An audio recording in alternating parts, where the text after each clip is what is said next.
নমস্কাৰ ছাত্ৰ ছাত্ৰীসকল, আজি আমি পাঠ নং 1 আমাৰ পৰিৱেশ পাঠৰ বিষয়ে আলোচনা কৰিম। এতিয়া আমি যদি পৰিৱেশ বুলি কওঁ, আমাৰ চাৰিওফালৰ প্ৰাকৃতিক অৱস্থাটোকে আমি পৰিৱেশ বুলি ক'ম। জীয়াই থাকিবলৈ এটা জীৱক উপযুক্ত প্ৰাকৃতিক পৰিৱেশৰ প্ৰয়োজন হয়। এটা উপযুক্ত পৰিৱেশতহে জীৱৰ সৃষ্টি, বৃদ্ধি আৰু বিকাশ ঘটিব পাৰে।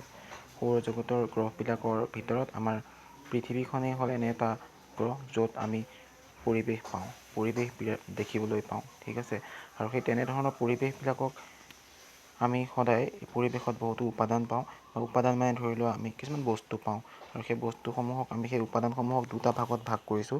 মই তোমালোকক চিত্ৰত ফটোত দেখুওৱা ধৰণে পৰিৱেশৰ উপাদান বুলি কৈছোঁ। পৰিৱেশৰ উপাদানক মই দুটা ভাগত ভাগ কৰি দেখাইছোঁ। এটা হৈছে জৈৱিক উপাদান, এটা হৈছে অজৈৱিক উপাদান। ঠিক আছে, জৈৱিক উপাদান আৰু অজৈৱিক উপাদান। এতিয়া এক কথাত ক'বলৈ গ'লে জৈৱিক উপাদান সেইবিলাকেই যোনবিলাকত জীৱ আছে, আৰু অজৈৱিক উপাদানবিলাকত সেইবিলাকেই যোনবিলাকত জীৱৰ অৱস্থিতি ধৰিব নোৱাৰি। কিন্তু এতিয়া মই তোমালোকক এটা কথা ক'ব লাগিব যে জৈৱিক উপাদান আৰু অজৈৱিক উপাদান দুয়োটা ইটোৰ ওপৰত ইটো নিৰ্ভৰশীল। প্ৰত্যক্ষ পৰোক্ষ দুয়োভাৱে অজৈৱিক উপাদানটো ওপৰত নিৰ্ভৰশীল। অজৈৱিক উপাদানৰ ওপৰত জৈৱিক উপাদান আৰু জৈৱিক উপাদানৰ ওপৰত অজৈৱিক উপাদান কিছুপক্ষে নিৰ্ভৰশীল। এতিয়া আমি তোমাক উদাহৰণ দিয়াৰ আগতে চোৱা, উদাহৰণত দিছোঁ জৈৱিক উপাদান। প্ৰথম উদ্ভিদ বুলি কৈছোঁ। উদ্ভিদত জীৱ আছে, সেইকাৰণে জৈৱিক উপাদানৰ ভিতৰত প্ৰাণী, মানুহ, সকলো ধৰণৰ চৰাই চিৰিকটি, কীট পতংগ, অণুজীৱ।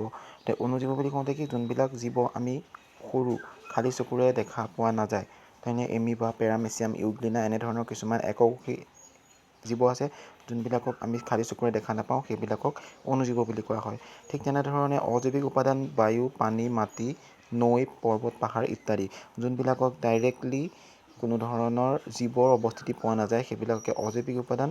আৰু জৈৱিক উপাদান এইবিলাকেই য'ত জীৱ আছে বা জীৱবিলাককে জৈৱিক উপাদান বুলি কোৱা হয়।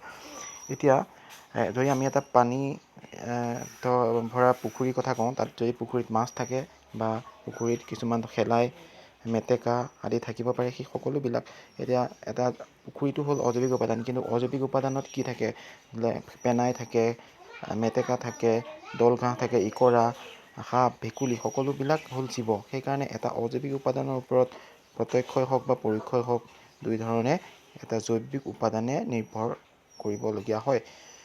সেইকাৰণে আমি ক'ব লাগিব যে জৈৱিক উপাদানৰ ওপৰত নিৰ্ভৰশীল হ'ল অজৈৱিক, আৰু অজৈৱিকৰ ওপৰত হ'ল জৈৱিক। সেইকাৰণে এটা মুদ্ৰাৰ ইপিঠি সিপিঠি বুলি আমি ক'ব পাৰোঁ।